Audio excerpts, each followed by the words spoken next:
Hi, I'm Phil Harbottle, and this is my 82nd video about British science fiction history. In 1947, writing for the UK SF magazine Fantasy, John Russell Fearn'S sold a new short story, Black Saturday, to editor Walter Gillings. Retitled by Gillings as Blackout, the story was trailed in Fantasy's third issue is coming in the next issue. See their announcement here. Bear with me. It was supposed to be in the first issue, but it was squeezed out and was advertised as coming in the next issue.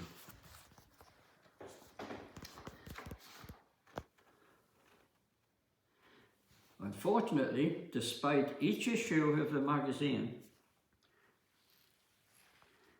having sold out its 6,000 copy print run, the publishers, Temple Bar, decided to axe the magazine in favour of using the paper for other, more lucrative publications.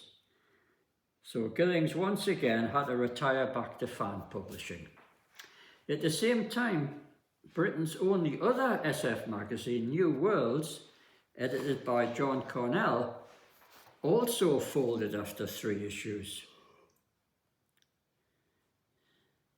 when its publishers, Pendulum Publications, went bankrupt. Science fiction publishing in Great Britain was back to square one again, with only the occasional low-quality product put on the market by the mushroom publishers. The only exception was the good quality, albeit truncated, British reprint edition of the American magazine Astounding Science Fiction, which had appeared regularly since August 1939 from Atlas Publishing and Distributing Company. It was up to the fans again to rectify the situation. Writing for my magazine Vision of Tomorrow in 1970, John Cornell described the efforts he and other fans put into the advancement of British science fiction and the launching of fandom's finest monument, Nova Publications.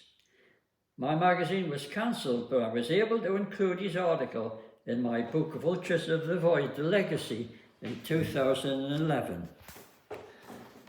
I'm going to quote from it here. Bear with me.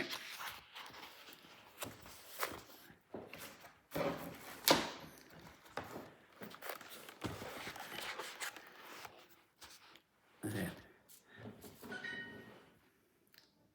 The winter period of 1947-48, following the end of Pendulum Publications, was a sad one, at least for myself, enlivened only by the regular weekly meetings of authors and fans at the White Horse Tavern in Fetter Lane. Wartime import restrictions were still in force, and the only American SF magazines that found their way in were those arranged privately by mutual exchange. The British reprint editions did a great deal to reduce the gap, but they were mere shadows of the parent magazines. By the spring, however, optimism was once again on the upsurge, promoted largely by the one-day Whitsun SF convention held at the White Horse and presided over by Walter Gillings. At the meeting, I was able to inform the delegates that a scheme was being pursued with a view to forming our own publishing company, for which they would have the chance of purchasing shares. The idea was started quite innocently at a typical Thursday gathering during the never-ending argument about short-sighted publishers, when a voice asked, "Why not start our own company? We could publish our own magazine."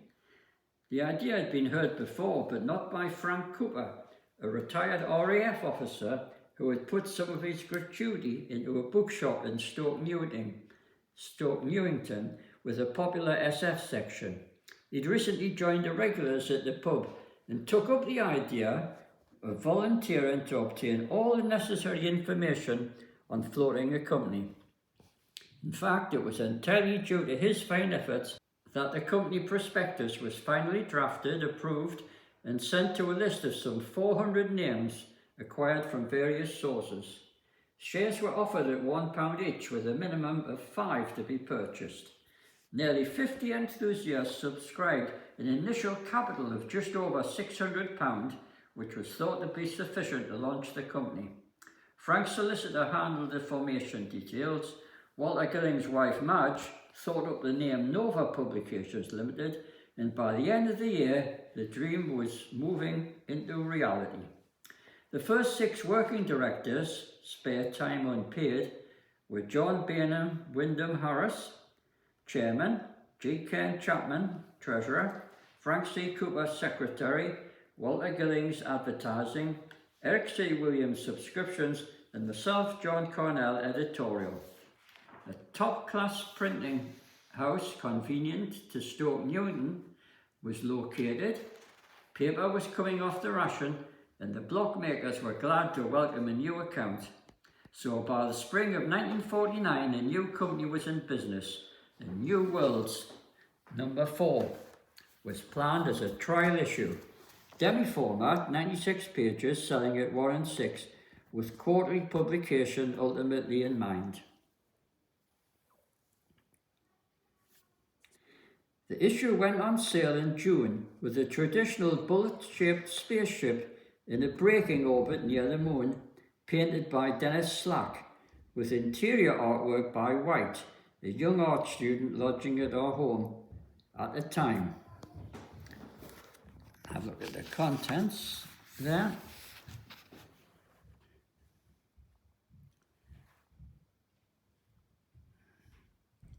The contents were exactly the same as planned for the defunct Pendulum edition. The issue also featured a lively article by Arthur C. Clarke entitled The Shape of Ships to Come. See that article here. It is. Article about spaceships by Arthur C. Clarke.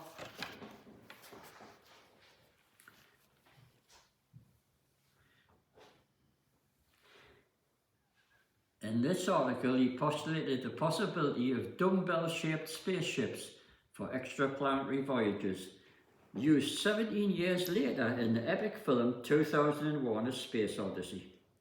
To economise, Nova had to do its own distribution, no mean feat for a group of amateurs, but Frank Cooper and his manager Les Flood proved to be capable of this monumental task, and by July we were confident that we could plan ahead for regular quarterly publications. Let's see here. There's a 1952 convention photograph of John Cornell and his friend Frank Edward Arnold, who was substantially responsible for getting Cornell the editorship of New Worlds.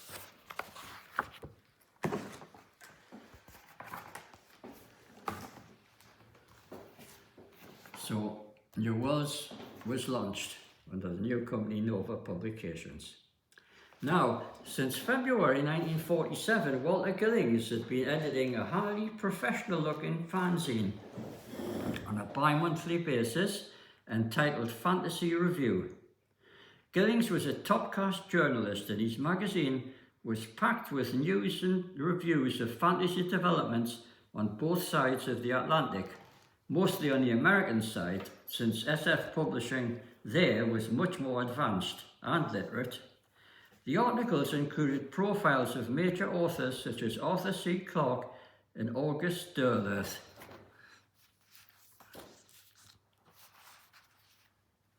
Let's have a look at some. Article profiling Arthur C. Clarke.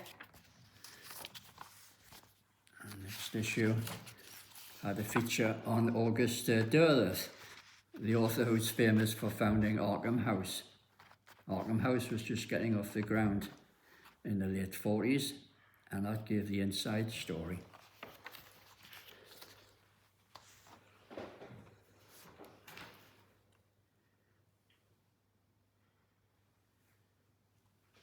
It also had knowledgeable book and magazine reviews by experts in the field. Let's have a look at one of the typical articles.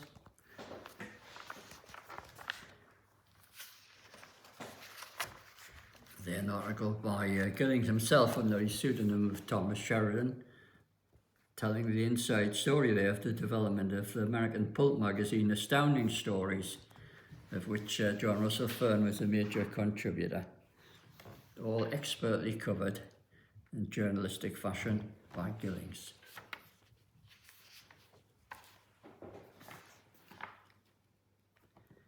Nothing as good as this magazine had been seen before, nor has it been seen since. You get some idea. Just look at the main stories there.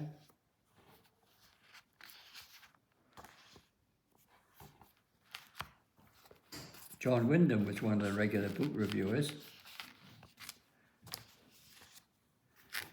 That was Fantasy Review.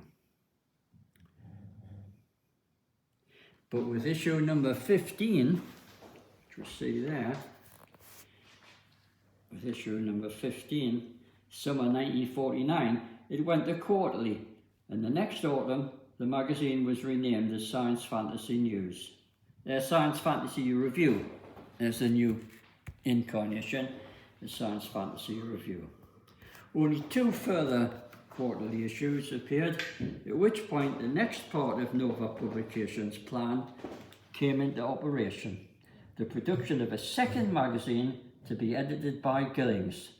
So Science Fantasy Review was incorporated into the new and professional Science Fantasy magazine.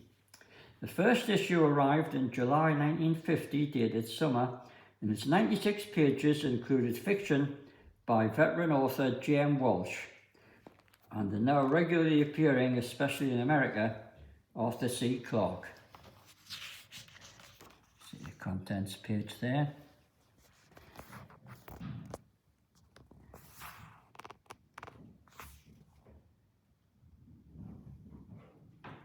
These stories had been intended for Gillings' previous magazine, Fantasy, and he'd arranged to buy back many of the stories that the publisher still had on file. He also included several features from his fanzine Science Fantasy Review, and the whole magazine gave promise of being a superior production. Fearn'S story Blackout had been advertised for this first issue, but it was squeezed out, appearing instead in the second issue in October.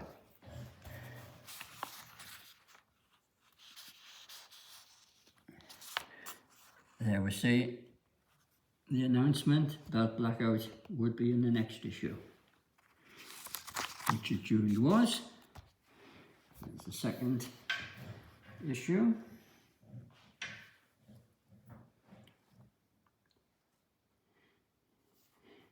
The Fearn'S story was supported by excellent stories by Arthur C. Clarke, John Christopher and others. See the contents page there.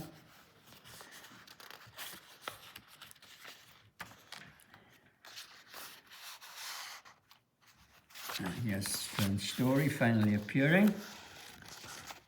Blackout, illustrated by a nice British artist called Powell.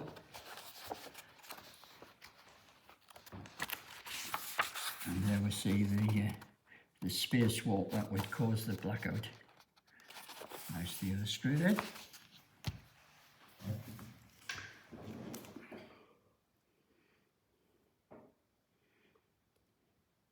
With sales of both magazines continuing to rise, the year ended on a very bright note for both Nova enterprises. Now, John Russell Fearn had not been amongst those invited to buy shares and had not learned of the Nova enterprise until after it had been formed.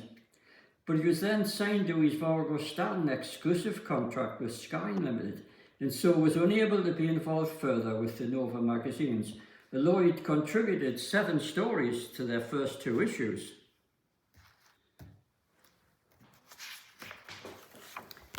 They're all 4 short stories by Fearn under various names.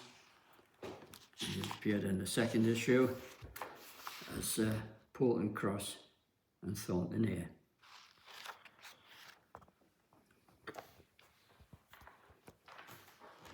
But whilst he was Unable to write for the Nova magazines, he was still free to pursue his own hobby of amateur filmmaking, and he decided to make a film based on his story Black Saturday.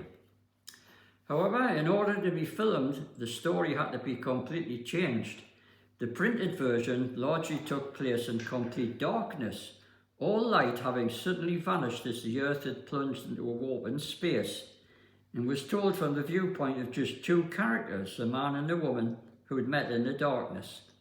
Fearn'S new film version was much more imaginative and cosmic in scope, and by incredible good fortune, I found the original can of 16mm film in Fearn'S home, following the death of his wife, Carrie, in 1982. It's only in recent years that I was able to have the film transferred to DVD. There. And what follows as my next video, number 83, will be the first public presentation of Black Saturday since it was first shown by Fearn himself, using his own projector, to attendees at the Manchester SF convention in October 1952. The film has been salvaged from several reels of films, and some segments may not be complete or in their correct sequence. However, I think it may be pretty close to being complete, and I'm sure you will agree that the film is of considerable historical interest. Everyone who acted in or saw the film is sadly now dead, and it's remained lost for 74 years. But you can watch it soon on my next British science fiction channel, video number 83, which will be up in a few days' time.